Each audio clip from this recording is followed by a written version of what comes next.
이번 동영상에서는 우리 물리량에 대해서 한번 배워봅시다. 물리량이라는 건 영어로 physical quantity라고 부릅니다. 자, 그러면 이제 우리가 앞으로 다룰 물리량들은 뭘 물리량으로 부를 수 있는가? 자, 기본적으로 도구를 이용해서 측정할 수 있어야 돼요. 측정하면 뭘로 나타냅니까? 그렇죠. 숫자값, 수치로 나타낼 수 있어야 돼요. 그런데 수치로 나타내려면 뭐가 있어야 되냐면 단위가 있어야 됩니다. 왜냐하면 단위가 다르면 수치 값도 그 크기가 달라지죠. 즉 측정해서 숫자 값으로 나타낼 수 있는 단위를 붙여서 숫자 값으로 나타낼 수 있는 모든 양들은 물리량으로 취급할 수 있고, 또는 그런 물리량들 사이에 어떤 관계로 표현되는 것들도 물리량으로 취급할 수 있다. 그런데 이런 물리량들 중에서는 크기만 나타내도 되는 게 있는가 하면 크기와 이제 방향을 모두 나타내야 되는 어떤 그런 물리량들로 구분할 수가 있습니다. 그래서 첫 번째로 금방 얘기했던 거에서 크기만 나타내도 되는 어떤 물리량을 스칼라량이라고 해요. 물리량 중에 특별히 스칼라량이라고 부르고, 크기와 방향을 모두 표현해줘야 이제 정확한 양들을 벡터량이라고 이야기를 합니다. 벡터량. 그래서 스칼라는 크기만 중요하고 벡터는 크기와 방향을 모두 진술해 주어야 그 물리량에 대해서 정확한 어떤 정보를 주는 것이다. 예를 들면 스칼라량에 해당하는 어떤 물리량에는 무엇이 있느냐? 이동거리, 속력, 시간, 질량, 그 다음에 일, 에너지, 온도, 뒤에 가면 전기 파트에서 아직 배우지는 않았지만 전하량이나 전위 같은 것들이 우리는 스칼라량으로 다룰 수 있는 물리량입니다. 그리고 벡터에 해당하는 물리량대에는 어떤 것들이 있느냐? 위치, 그 다음에 변이, 속도, 그 다음에 힘, 가속도, 좀 익숙하죠? 운동량, 충격량, 이런 것들. 그리고 나중에 여러분 뒤에 가면 전기장이나 전기 파트에서 전기장이나 자기장 같은 장들은 벡터량입니다. 스칼라량 같은 경우 보면 우리가 질량이라든지 온도 같은 양 봅시다. 질량 같은 경우 우리가 얘기해 주려면 그냥 물체가 몇 킬로그램인지 1킬로그램인지 2킬로그램인지 그냥 숫자만 얘기해 주면 되죠. 온도 같은 경우도 10도씨냐 20도씨냐 이런 식으로 온도 크기와 단위만 얘기해 주면 충분합니다. 더 이상 다른 정보, 온도가 어느 방향으로 몇 도씨다 이런 식으로 얘기하지 않죠. 그런데 이제 힘 같은 경우 한번 봅시다. 힘 같은 경우는 어떤 물체가 이렇게 하나가 있을 때 이 물체에 10N의 힘을 준다고 했을 때 위쪽으로 10N의 힘을 주는 경우하고, 이 물체에다가 오른쪽으로 10N의 힘을 줬을 때 일정한 시간이 같은 시간이 지났을 때의 이 물체 운동 효과는 다를 거예요. 그렇죠? 그래서 어떤 운동을 기술하기 위해서, 운동을 설명하기 위해서 이 힘을 얘기해 줄 때는 어느 방향으로 이제 힘을 작용해 줬는지까지 알려줘야 그 다음에 이 물체의 운동을 설명할 수가 있습니다. 방향을 고려해 줘야 되기 때문에 이 스칼라량과 이제 벡터량에서 이제 가장 큰 차이가 발생하는 게 뭐냐면 연산이에요. 연산이라는 건 더하고 빼고 나누고 이렇게 하는 거죠. 스칼라량 같은 경우는 단순히 우리 숫자 값을 더하거나 빼는 거하고 똑같이 하면 됩니다. 예를 들어 온도가 20도씨에서 5도씨가 더 올라갔다. 그럼 5도씨를 더해주면 그때 온도는 25도씨가 되겠죠. 근데 벡터량인 힘 같은 경우는 단순히 온도를 더한 것과는 좀 다르죠. 예를 들면 여기 물체가 하나 있는데 이 물체에 오른쪽에서 10N의 힘을 주고 또 다른 사람이 오른쪽에서 10N의 힘을 주는 경우하고, 오른쪽에서 10N의 힘을 주고 왼쪽에서 또 10N의 힘을 반대 방향으로 주는 경우하고, 또는 오른쪽에서 10N을 주고 밑에서 위쪽으로 똑같은 10N의 힘을 주는 경우 이 물체 운동은 다를 겁니다. 예를 들면 첫 번째 같은 경우에는 경험적으로 왼쪽에서 오른쪽으로 한 20N의 힘을 주는 경우와 동등한 결과를 줄 거라고 생각이 되고요.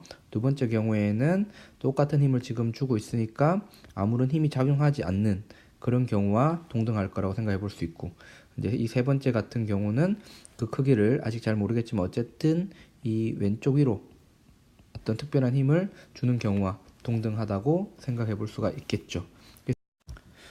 이처럼 10N인 두 힘을 동일하게 한 물체에 작용한 경우에도 그 방향에 따라서 그 결과가 모두 달라짐을 알 수가 있습니다. 따라서 이 10N을 더하는 방식이 스칼라량하고는 다르다는 것을 알 수 있습니다. 그래서 이어서는 이 벡터량을 더하는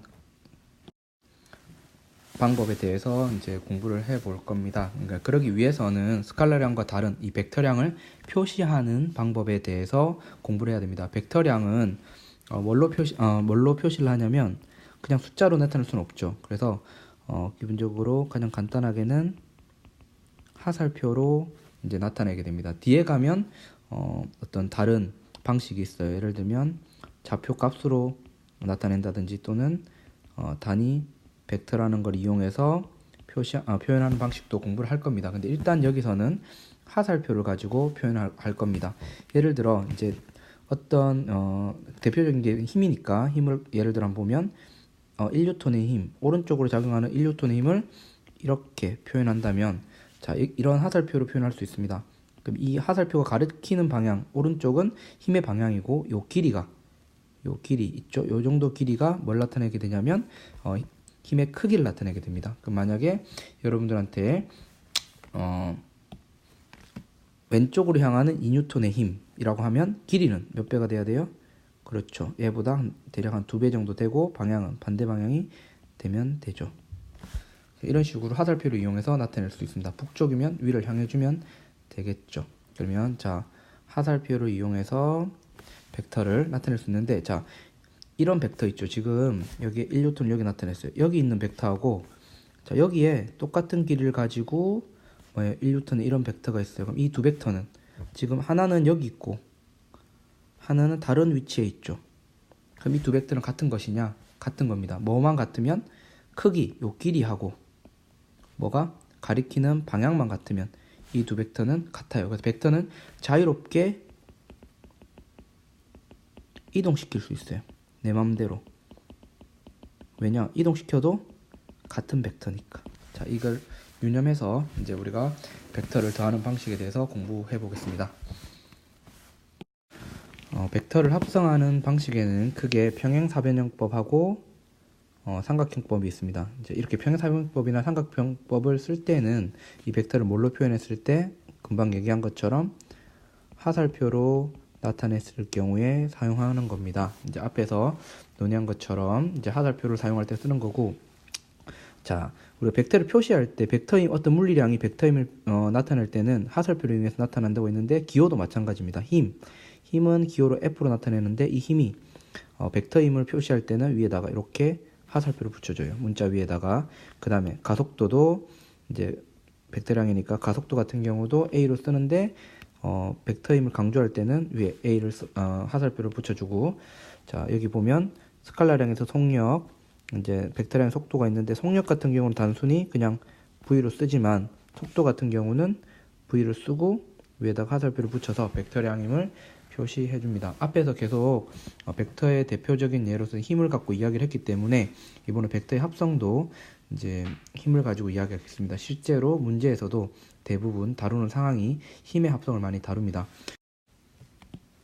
먼저 이쪽 방향을 향하는 이 정도 크기의 힘 F1이 있고, 그 다음에 오른쪽 방향을 향하는 힘 F2가 있다고 한번 해봅시다. 이 둘을 뭐 하고 싶어요? 그렇습니다. 더하고 싶어요. 더할 때는 이제 평행사변형법을 쓸 건데, 자, 이 부분 벡터를 나타내는 하살표를 나타낼 때 이 부분을 하살표가 시작하는 이 부분을 꼬리라고 그러고 이 부분을 머리라고 합니다. 하살표. 자, 그러면 평행사변형법을 쓸 때는 꼬리끼리 맞대어 주게 됩니다. 즉, 얘를 이제 벡터는 어떻게 해서 자유롭게 평행이동할 수 있어요. F1 하고 그 다음에 얘를 이동할 거예요. 얘를 이동하면 F2를 이렇게 이동해서 꼬리를 맞대어 주면 이렇게 되죠. 그러면 얘네들을 가지고 평행사변형을 그려요. 그러면 자, 이 꼬리로부터 평행사변형의 꼭 지점까지 이렇게 향하는 요 벡터가 뭐가 되냐면 이 부분이 F1하고 F2를 더한 새로운 이제 합성 벡터가 됩니다. 이걸 뭐라고 하냐면 합성 벡터가 되죠. 이게 평행사변형법이고, 자, 그러니까는 크기는 어떻게 되는 거예요? 얘보다 크고 F1보다도 크고 F2보다 크죠. 방향은 두 방향의 어떤 사이 방향 정도가 됩니다. 우리가 경험적으로도 조금 비슷하죠. 우리가 생각했던 거랑. 자, 그러면 삼각형법은 뭐냐? 삼각형법은 금방 앞에서 얘기할 때는 어떻게 했어요? 요 꼬리하고 꼬리를 맞대줬는데, 삼각형법은 이제 하나의 머리에다가 다른 놈의 꼬리 두 개 더할 때는 아무데나 해도 됩니다. 즉 하나의 머리에다가 하나의 꼬리를 갖다 붙이는 거죠. 그럼 어떤 식으로 되냐? 자, 요렇게 있고 이게 F1이고 이제 F2의 꼬리를 여기다 갖다 붙이죠. 그죠? 이렇게 됩니다. 그죠? 그러면 이번에는 아까는 꼬리에서 이제 공통의 어떤 평행사변형 꼭지점 대각 쪽으로 나갔다면, 이제는 하나의 꼬리로부터 다른 놈의 머리를 향해 갑니다. 이게 F1 더하기 F2가 되죠. 근데 결국 얘하고 얘는 서로 다른 방법으로 구했지만 어때요? 합성 벡터의 방향과 크기가 같게 되죠. 그러면 여러분들 잘 생각해 보세요. 어느 게 더 편할지, 이렇게 평행사변형법을 사용하는 게 편할지, 삼각형법을 사용해서 구하는 것이 더 편할지는 여러분들 한번 판단해 보기를 바랍니다. 수업 시간에 한번 다뤄보도록 할게요. 벡터의 합성에 대해서 공부했다면 벡터의 차, 이거 빼는 것도 이제 생각을 해 봐야 되죠. 이제 벡터의 차를 먼저 이야기하기 전에 벡터의 배수에 대해서 한번 얘기를 해보겠습니다. 어떤 F라는 벡터가 있을 때 얘를 두 배 하게 되면 어떻게 되냐면 얘는 방향은 변하지 않아요. 방향은 변하지 않고 크기가 두 배가 되죠. 그래서 이게 2F가 됩니다. 만약에 2분의 1F면 어떻게 될 거예요? 예상해 보면 그렇죠. 방향은 똑같고 크기는 절반이 되는 이런 식으로 되죠. 근데 여기서 중요한 벡터의 차에서 중요한 것은 마이너스 1을 곱한 경우, 즉 마이너스 F는 뭐와 같으냐? 방향만 반대고 크기는 그대로입니다. 방향은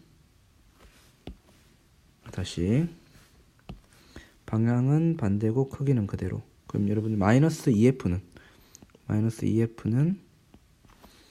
그렇죠. 얘의 방향이 반대고 크기는 얘 같으니까 이런 식으로 되겠죠. 또는 얘의 크기를 2배해서 방향을 바꿔주는, 크기를 2배 한 다음에 방향을 바꿔주거나 방향을 바꿔서 크기를 2배 하거나 똑같습니다. 벡터의 차를 이제 공부할 때는 얘를 이용하게 됩니다. 즉 F가 이렇다면 마이너스 F는 크기가 같고 방향이 반대인 벡터다. 자, 앞에서 벡터의 합성에서 썼던 걸 그대로 가져오면 내가 이제 구하고 싶은 건 F1에서 F2라는 벡터를 뺀 거예요. 자, 이걸 빼고 싶다. 그럼 어떻게 하냐면 얘는 뭐하고 같으냐면 F1에다가 더하기 마이너스 F2를 한 거하고 똑같습니다. 그 말은 무슨 말이에요? 얘를 F2라는 놈을, 자, 마이너스 F2는 얘 방향이 다른 놈이죠. 반대인 놈. 그러니까 얘를 어떻게 바뀌어요? 마이너스 F2가 이렇게 됩니다. 그죠? 그러니까 얘하고 얘를 더하는 거하고 똑같겠죠. 그러니까는 더해보면 어떻게 됩니까? 자, F1은 그대로, F2는 바뀌었죠. F2는 마이너스 F2가 됐으니까 이렇게 마이너스 F2 꼬리를 크기가 조금 차이가 나긴 합니다. 꼭 방향을 바꿔서 더하면 되겠죠. 이런 식으로. 그럼 얘가 F1 빼기 F2가 되겠죠. 합성 벡터. 즉 벡터의 차는 방향을 바꿔서 더하면 된다. 그럼 만약에 F2에서 F1을 빼려면 어떻게 돼야 돼요? F2에서 F1을 빼고 싶다. 그럼 얘는 뭐하고 같아요? F2에서 더하기 마이너스 F1을 한 거하고 똑같죠. F2는 그대로 두고, 그죠? F1의 방향을 바꾸면 어떻게 됩니까? 요쪽 방향이 되죠. 마이너스 F1. 그러면 평행사 변형을 그리면 대충 요런 방향이 되겠죠. F2에서 F1. 잘 보면, 자, 얘하고 비교해 보면 F1 마이너스 F2 하고, 자, F2 마이너스 F1은 어떤 관계에 있어요? 얘 마이너스를 붙이면 되죠. 얘에 마이너스를 붙이면 얘가 됩니다. 즉 얘하고는 그림에서 보는 것처럼 크기는 같고 방향은 반대인 그런 벡터가 되죠. 이 마이너스 1을 곱한다는 것은 방향만 바꿔준다는 것을 얘기해 주는 것을 여기서도 확인해 볼 수가 있습니다. 자, 이제 한 가지 예로서 이런 문제를 하나 풀어봅시다. 어떤 물체 하나가 있는데 이 물체 위쪽 방향으로 3N의 힘을 작용하고 오른쪽 방향으로 4N의 힘을 작용해요. 만약에 내가 그림을 그릴 때 3N의 힘을 3cm로 표현했고 했다면 4N의 힘은 4cm 길이로 표현이 되겠죠. 그러면 이 두 힘을 합성하면, 자, 3N의 힘하고 4N의 힘을 합성한 힘은 평행사변법을 쓰면 이렇게 돼. 이쪽 방향으로 어떻게 돼? 길이가 피타고라스 정리를 쓰면 얘가 3cm, 4cm라면 5cm가 되니까 5N의 힘이 되겠죠. 즉 이 물체에는 위쪽으로 3N, 그 다음에 오른쪽으로 4N 작용한 거하고 그냥 이 물체 이쪽 방향으로 5N의 힘 하나가 작용한 경우는 완벽하게 똑같은 상황이라는 거죠. 그럼 이걸 다르게 얘기하면 3N의 힘하고 4N의 힘을 작용하는 대신에 5N의 힘을 작용한다라고 볼 수도 있지만, 다르게 얘기하면 이 5N의 힘을 어떻게 볼 수 있어요? 오른쪽으로 4N, 위쪽으로 3N인 두 힘으로 나눌 수도 있겠죠. 그래서 이번에 공부해 볼 내용은 벡터의 분해입니다. 앞에서는 합성을 했지만 이건 뭐야? 하나의 벡터를 두 개로 나눌 수도 있어요. 자, 이제 위쪽 방향으로 대각선 방향으로 이쪽 방향으로 F라는 벡터가 있다고 합시다. 그럼 이거는 축을 잡을 수 있어요. X축하고 Y축을 잡아서 이미 두 방향으로 나눌 수 있지만 보통 수직인 두 성분으로 보통 나눕니다. 그러면 이 X축하고 Y축하고 이루는 각도가, 이렇게 X축하고 이루는 각도가 세타라고 하면, 자, 우리가 길이를 한번 보고 싶어요. 그럼 얘 F의 힘의 크기가 절대값 취하면 F라고 볼 수 있죠. 그럼 이 힘은 이러한 길이를 가지고 오른쪽으로 향하는 이런 하나의 힘과 또 이 정도 길이를 가지고 위쪽을 향하는 다른 힘으로 나눌 수가 있죠. 그래서 얘를 이제 F의 X 성분이라고 하고 얘를 F의 Y 성분이라고 이렇게 둘 겁니다. 그러면 자, fx는 크기가 어떻게 되냐면 F의 코사인 세타가 될 거고, 이제 fy는 크기가 F의 사인 세타가 될 겁니다. 그래서 피타고라스를 써보면 fx의 제곱 더하기 fy의 제곱은 f제곱에 얘의 제곱이니까 코사인 제곱 세타 더하기 사인 제곱 세타가 돼서 얘가 얼마가 돼요? 네, 맞습니다. 1이 되죠. 따라서 요거에 루트를 씌우게 되면 크기가 어떻게 돼요? 요 길이가 곧 나오게 되죠. 얘가 곧 F가 됩니다. 제곱에서 루트를 씌우면 이 대각선의 크기가 나오게 되죠. 그래서 이런 식으로 해서 항상 어떤 힘 하나가 있으면 이런 힘은 임의의 수직인 두 축으로 나눌 수 있어요. 아무 방향이나 이렇게 나눠도 돼요. 이렇게. 근데 어떻게 나눠도 되냐면 얘를 내가 이렇게 잡았다. 그러면 얘와 수직인 다른, 이게 세타 다시라고 하면 요런 두 성분으로 나눌 수도 있어요. 그래서 임의의 두 방향으로 나눌 수가 있더라. 이게 굉장히 중요합니다. 앞으로 나중에 이제 힘하고 어떤 물체 운동을 다룰 때에 이걸 굉장히 많이 사용하기 때문에 익숙해져야 합니다. 그럼 연습을 한번 해보겠습니다. 여기 있는 이러한 그림처럼 X축과 30도 각도를 이루면서 20N의 힘을 작용한다고 했을 때 이 힘의 X 성분 fx는 20 코사인 30도, 그 다음에 fy 성분은 뭐예요? 20N에다가 사인 30도죠. 따라서 코사인 30도는 2분의 루트 3이기 때문에 10 루트 3, 얘는 사인 30은 2분의 1이기 때문에 10 뉴턴이 됩니다. 즉 이 어떤 여기 물체가 있다면 이 물체에는 30도 각도로 20N의 힘을 준 거하고 뭐하고 같아요? 그냥 이 힘을 주지 않고 오른쪽으로 10N, 3N의 힘, 그리고 위쪽으로 10N의 힘을 준 것과 동일한 운동 효과가 나타난다. 그래서 항상 임의의 두 방향으로 나눌 수가 있더라. 이걸 유념하면 되겠습니다.